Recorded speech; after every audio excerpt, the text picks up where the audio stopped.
Hello everybody, this is Dan from Christie's RV, and we're going to be taking a look at this 2020 Jayco Jay Flight 24 RBS.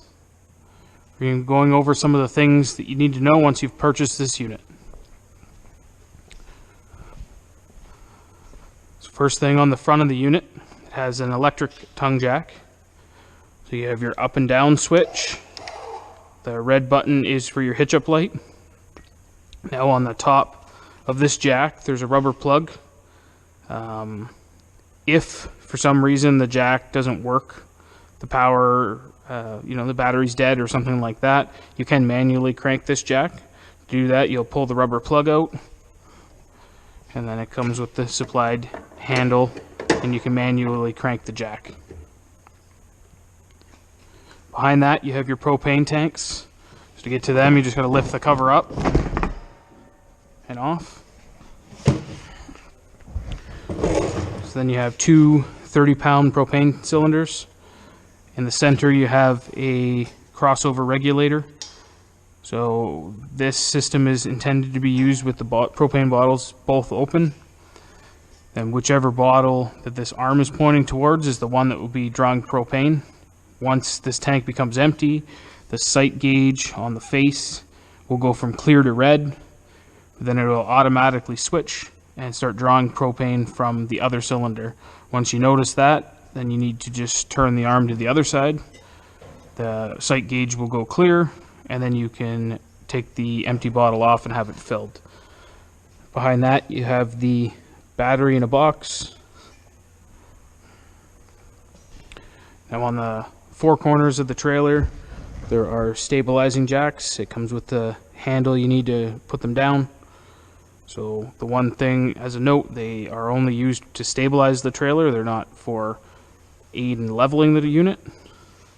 So you need to have the unit level front to back, side to side before you use them.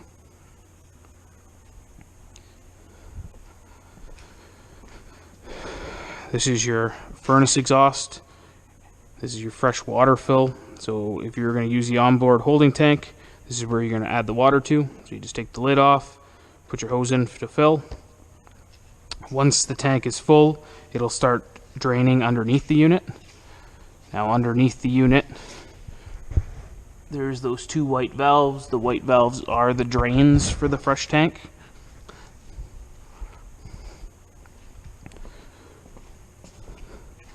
This is where your power cord is. It just pulls in and out. Approximately 20 feet of power cord. Then you have your sewer outlet.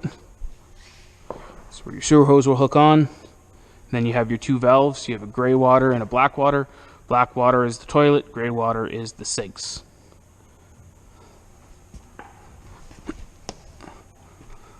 Up on top here you have the cable or satellite hookup. That's where you hook the coax cable up. In the back bumper, there's a sewer hose. You just need to pull the cap off. On the rear of the unit, you have your outside shower. Then you have your city water connection, so it's where you hook the hose up. Beside that, you have your black tank flusher hookup. So the black tank flusher, when you want to operate it, you need to have the trailer hooked up with the sewer hose, the black tank valve open. Then you can hook the water on and it helps to clean the tank out. This unit has a portable barbecue. So the barbecue itself just sets on the bracket that's on the back. And you have to connect it with a quick connect propane line. So the propane line, or the connection, is right behind the bumper. So you just need to pull the collar back, push it in, then open the valve. You have another connection here. Pull the collar back and push it in place.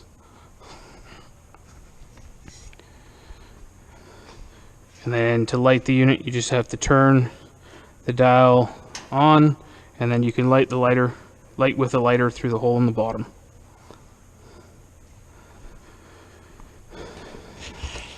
On the outside, you have the outside kitchen. You just grab the handle, pull it out. To use the stovetop, you just gotta lift the lid and fold the sides open.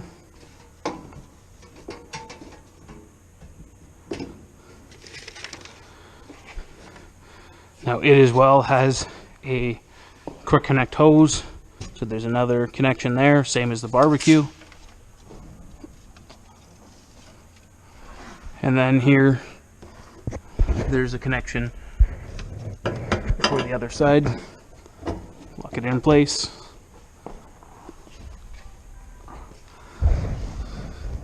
Then you can just turn it on to light and light it with a lighter. Beside that, you have your fridge vent and your water heater. So to open the water heater, you just need to twist the tab, open it up. Everything's controlled from inside the trailer. Out here, you will have to remove the drain plug. So the drain plug goes in here. As a note, before you pull the drain plug out, you're going to want to take the pressure off the system. So you're going to want to open some of the taps up inside first. This here is your pressure relief valve. It is normal for them to drip slightly.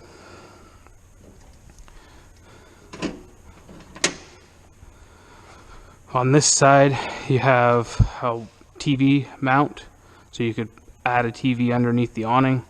You have your cable and satellite hookup for that TV, and a pair of outside plugins.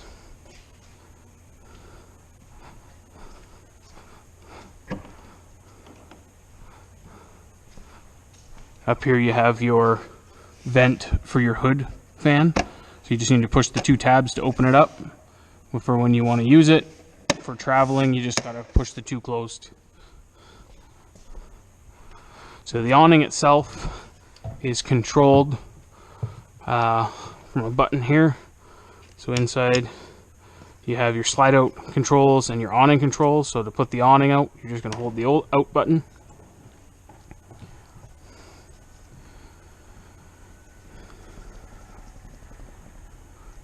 So these awnings are not made for use in high winds or heavy rain. So if you have inclement weather, you definitely want to roll the awning up, as well as if you're not at your trailer, I recommend that you roll your awning up. And the awning itself can be pitched from both arms. To do that, you're just going to grab this lower arm and pull down to set it to where you want it to go. Now you can do both arms or one arm, whichever one you need to do. To put it back, you just push it back up into place. And to roll the awning up, you're just going to press the in button.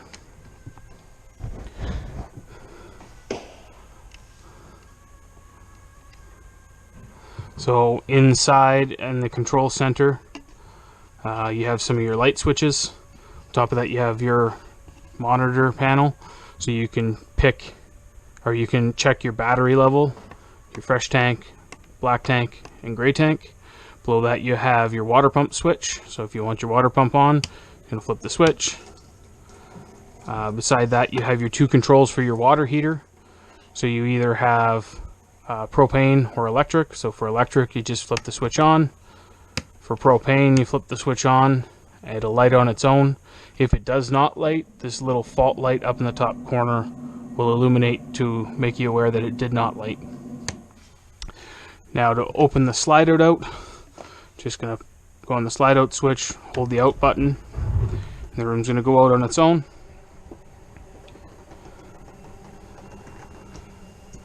So as a note, the slide out only seals if it is all the way in or all the way out. So you need to leave it in one of those two. If you leave it part way, it's not going to seal properly. Once it gets all the way out, it makes that ratcheting noise. You know it's in the right position.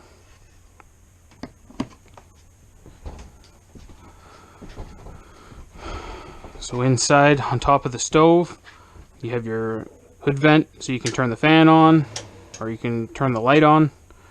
On the stovetop itself, to light it, you're just going to pick which one you want on, turn it to the little flame symbol, and turn the igniter. Now the center burner is the high output burner, so it's the one you'll want to use if you're going to boil water. Now to light the oven on this unit, you need to turn the oven knob to the little flame symbol. Once you get there, you can actually push in on the knob. So push in on the knob and strike the sparker. Once it's lit, you gotta hold it for 5 or 10 seconds. When you release, the flame should stay on. Then you can set to the setting you want, and the oven will cycle on its own. Beside that, you just have a button for your light, so it's the lights on the knobs and the light inside the oven. So underneath that, you have your load center. So to open the load center, you're just going to push in the center, it pops open. So inside you have all your fuses and breakers. They all are labeled. So as a note, the RV breakers do not have an orange indicator to tell you when they're tripped. So if you're having a power issue, I'd recommend finding the right breaker and then just turn it off and then back on again to ensure that's not the problem. So on this unit, it's equipped with a water heater bypass and a water pump bypass. So underneath the sink, there's a little cover panel. Once you remove the screw, you can gain access to the water pump. So the water pump has one valve, and through that you select if you want it to draw from the tank or from this clear hose for winterizing purposes. So right now it's in summer mode or use mode. The water heater, there's a cover panel underneath the fridge. You got to take a few screws out. That you get to the back of the water heater. So on the back of the water heater, there's two valves, one at the top and one at the bottom. They're the ones you have to select if you want it to bypass the water heater or go through the water heater for normal mode. So right there, that summer mode, there is an instruction piece of paper right there beside it.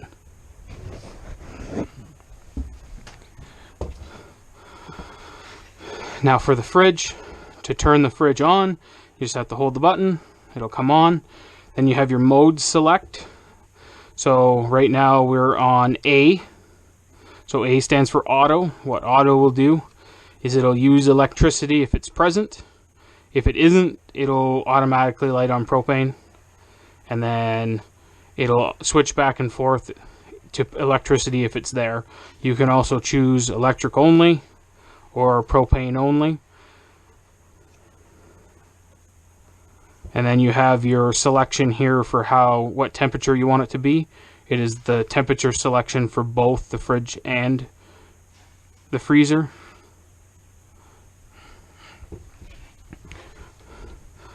On the side of the entertainment cabinet, you have the thermostat. So the thermostat controls both the furnace and the air conditioning. So this unit is called the Compassive Touch unit. So it works like your smartphone, where it's not actually a button, you just have to press where you want it to be. If you press too hard, then they do stop working. So to operate it, the first time you press it, it's just going to turn it on. Then you're going to cycle through what you want. So the first thing you come up to is fan, and you have the choice of auto, high, or low. So what that'll do, if you leave it on high or low fan, it will just run the air conditioning fan to help circulate air. If you leave it on high or low fan, that's what it's going to use for air conditioning. Only that. If you leave it on auto, it's going to choose if it wants to run high or low fan. As well as if you leave it on high or low fan, if you turn the furnace on, it's going to run the upper air conditioning fan to help circulate the air as well. So the next thing is going to be for air conditioning. So you're just going to set the temperature down to what you want it to go to, and then that's what the furnace will cycle, or the air conditioner will cycle with. Next one is going to be the furnace. So same thing, you're just going to go to furnace, you're going to select the temperature you want it to be at. The furnace is going to light on its own. Now the furnace itself runs for 15 to 20 seconds before it lights, so just the fan will run.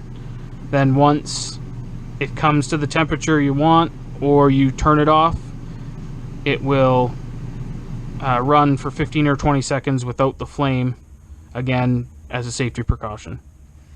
And you turn it off, you're just going to go back to the off screen. So here by the TV, underneath the TV you have the stereo DVD player. So on it You just have your power button and you can select through what you want.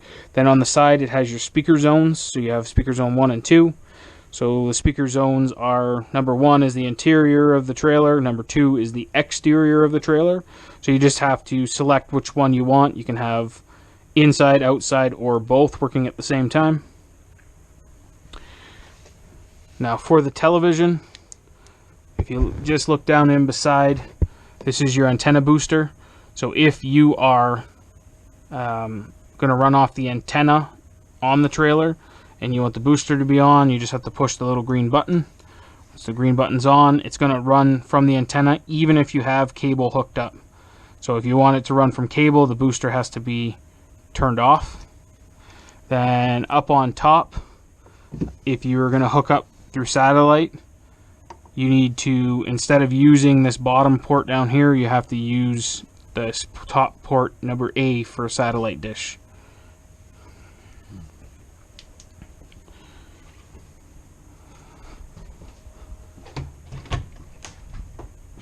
So in the bathroom, by the sink, you have the GFI receptacle. So this GFI receptacle controls all the receptacles in wet locations. So the exterior outlets and the kitchen ones and the one here in the bathroom are all controlled through here. So if it trips the GFI, it's only going to trip inside here. When it's tripped, the little red light's going to be on and you just have to press the reset button. Now the toilet on this unit is floor flush or pedal flush. So to flush the toilet, you step on it all the way to the floor. If you just want to add water to the bowl, you just partially step on the pedal.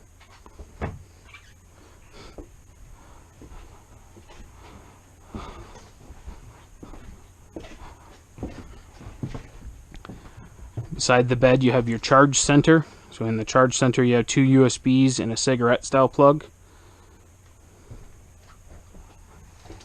On the front, you have another mount if you wanted to put a TV in the bedroom, as well as your hookups up top. Now the one window in the bedroom is an emergency exit window. If you needed to go out this window, what you need to do is you need to grab the red knob, pull out so the screen comes out. Then you can lift this red arm up and push the window open. It hinges on the top and you can get out. So you can use this window for ventilation as well. It does latch in one place, so it can stay open. The only thing, if it is windy, I wouldn't recommend it, because sometimes what can happen is the wind will catch the window and it'll just pull it open. If that does happen, you can just go outside and line it back up and put it back into place.